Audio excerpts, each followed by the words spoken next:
అర్థం కావట్లేదు. పెనాల్టీ వేసుకోవడమా వాళ్ళు ఎడ్యుకేషన్ ఖచ్చితంగా మనం మెరుగు కావాలంటే మనం అందరం రేపు పనిచేయాలని చెప్పుకోవడం అనేది చేద్దాం అనుకున్నాను. నిర్ణయం చేసుకోండి. ఎట్లా పని కాగిపోయిన తర్వాత నీకేమని నువ్వు బాగా ఇది చేయకపోతే చేసుకుంటావు. చిన్న మేస్త్రి కాబట్టి నాకు వెళ్తాను నేను ఏ కొనుక్కోవాలి పని చేసుకోవాలి అనుకోండి. ఏ పరిష్కారం చేయాలో కమిటీ నిర్ణయం చేసుకోవాలి. అట్లాగనే మేస్త్రులలో కూడా రకాలు ఉంటాయి. పైకి ఆయన వాళ్ళతో మాట్లాడుకుని ఒక రేటు చెప్పేటట్టు తర్వాత మనం రేటు తీసుకునే పద్ధతులు కూడా పనులు జరుగుతాయి. సరే రేటుకు సంబంధించి ఈ సిస్టాన్ని కంట్రోల్ చేయగలిగి రేటు సంతోషం. వర్కర్ రేటు కూడా మనకి రేటు వచ్చింది కానీ వాళ్ళ ఏంటో కూడా మనకు అర్థం కాదు. అట్లా మనం ఫస్ట్ ఎన్నికల ముందు చేసి ఏర్పడినప్పుడు మీరు కొన్ని అంశాలు పెట్టుకున్నారు. రేట్లు ఒకటి ఈ రోజు మీరు నిర్ణయించుకున్నతో కూలి రేట్ ఒకటి ఫైనల్ చేశారు. ఇంకోటి మరి సమ్మెలో పనిచేయడానికి మరి పెనాల్టీ ఎన్ని వసూలు చేసుకున్నారు ఏమో ఆ లెక్కలు తీసుకున్నప్పటికీ ప్లేవుడ్ షాపులో కొన్నారు పటేల్ కానీ కేంద్ర వాళ్ళు మనం మామూలుగా చేసేటువంటి కంపౌండ్ పనికి ఆడికి పోయిన యజమానితో వాళ్ళే లాభపడి మేసలు పంపించే పద్ధతి ఒకటి ఆ రోజు మన చర్చకు వచ్చింది.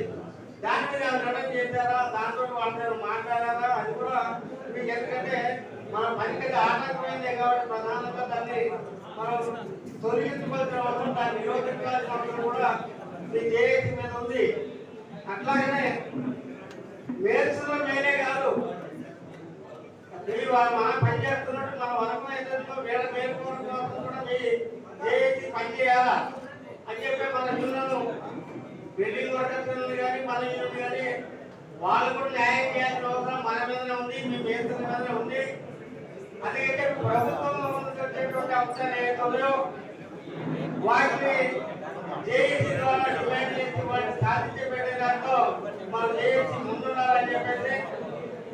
అట్లాగనే ఈ సంఘం ఈ టౌన్ జరుగుతూ ఉంది కాబట్టి విశాలమైనటువంటి ఖమ్మం నగరంలో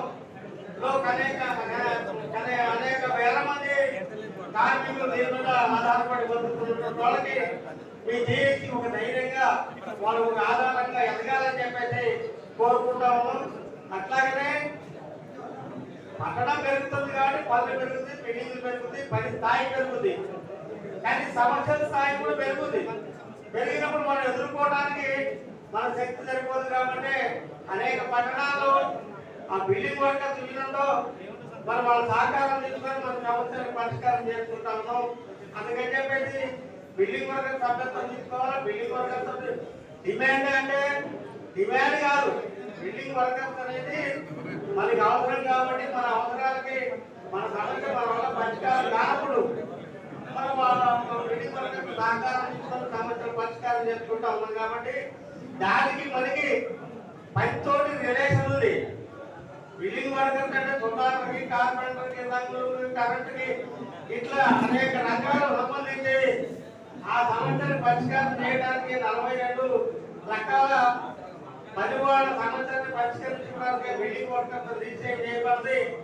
అందుకని అది ఎలాంటి సమస్య, ఏ రకం, కరెంట్ రోడా, కంకర రోడా, ట్రాక్టర్ కూలోడా, బిల్డింగ్ ఇది ఏదైనా సరే మొత్తం మీద బిల్డింగ్ వర్కర్స్ నిలదీసి మాట్లాడగలిగేటువంటి చట్టపరమైన రైట్ కలిగి బిల్డింగ్ వర్కర్స్ ఉంది కాబట్టి దాన్ని కూడా మనం అర్థం చేసుకొని దాని అభివృద్ధికి మనం కూడా తోడ్పడాలా.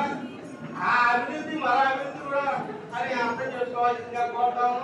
కార్పొరేటర్ యూనియన్ మరింత బలోపేతానికి మీరందరూ కృషి చేయాలని నేను అనేక సార్లు మీ జేఏసీలు కానీ మీ జాయింట్ మీ అసోసియేషన్ కానీ యూనియన్ కానీ మీ అందరూ కోరుతుంటే మీరు పట్టణంలో చైతన్యవంతమైనటువంటి మేస్త్రులు పెద్ద పని వాళ్ళు, కానీ గ్రామాల్లో ఏదైతే బతికేటువంటి అనేక మన వర్షంగా పనిచేస్తున్న వాళ్ళకి వ్యవసాయ పనులు లేకుండా పోయినాయి.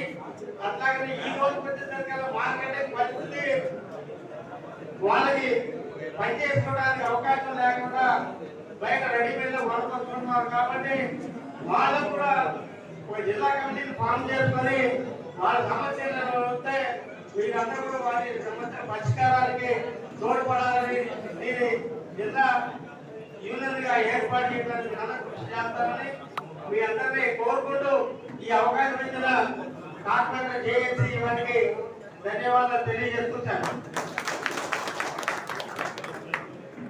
థ్యాంక్ యూ అండి.